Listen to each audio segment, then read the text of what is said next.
Japan প্রতিশ্রুত ঋণ সহায়তা এবং অনুদান বর্তমান সরকারের প্রকল্প বাস্তবায়নে কাজে লাগবে, ফলে তা ইতিবাচক ফল বয়ে আনবে বলে মনে করেন অর্থনীতি বিশ্লেষক। আর আন্তর্জাতিক সম্পর্ক বিশ্লেষক বলছেন, নির্বাচনের আগে বড় কোনো চুক্তিতে না গেলেও এই সফর সম্পর্ক এগিয়ে নিতে সহায়ক হবে। প্রধান উপদেষ্টার জাপান সফরে সই হওয়া সমঝোতা স্মারকের অধীনে টোকিও বাজেট সহায়তা, রেলপথ উন্নয়ন এবং অনুদান হিসেবে বাংলাদেশকে মোট ১.০৬৩ বিলিয়ন মার্কিন ডলার দেবে। মোট অর্থের মধ্যে জাপান $৪১৮ মিলিয়ন ডেভেলপমেন্ট পলিসি ঋণ হিসেবে দেবে, যা মূলত বাংলাদেশের অর্থনৈতিক সংস্কার ও জলবায়ু সহনশীলতা বৃদ্ধির জন্য বরাদ্দ করা হবে। বাকি টাকা বিভিন্ন প্রকল্প বাস্তবায়নে কাজে লাগবে।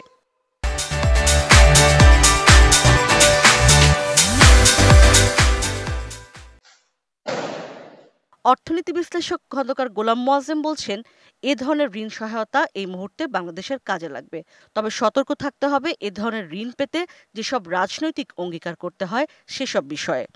যেগুলো নীতি সহায়তা বা বাজেট সংস্কার বা অর্থনৈতিক সংস্কারের জন্য যেগুলো দেয়া হয়েছে, সেটা সরকার তার মতো করে তার প্রয়োজনীয় প্রকল্পে অবশ্যই জাপান সরকারের সঙ্গে আলাপ আলোচনার ভিত্তিতে প্রকল্প গ্রহণ করে সেগুলো বাস্তবায়ন করতে পারবে। এ ধরনের ঋণ গ্রহণ করার সাথে সাথে কিছু রাজনৈতিক অঙ্গীকারও করতে হয়।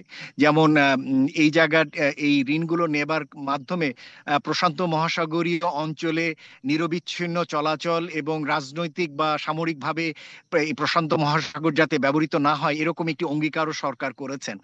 সুতরাং এই ধরনের অঙ্গীকার করার মাধ্যমে অন্যান্য যে সমস্ত দ্বিপক্ষীয় সহযোগী দেশ রয়েছে তাদের সঙ্গেও এই অবস্থানের একটি ভারসাম্য রাখা, সেটি যেন সরকার মাথায় রাখেন।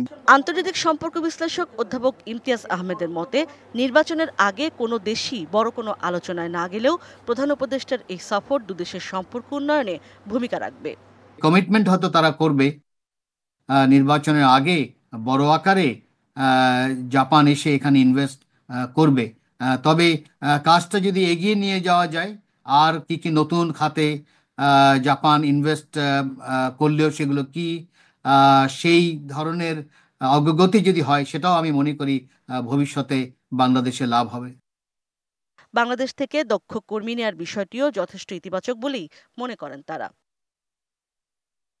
ইশরাত জাহান উর্মি, ডিবিসি নিউজ, ঢাকা।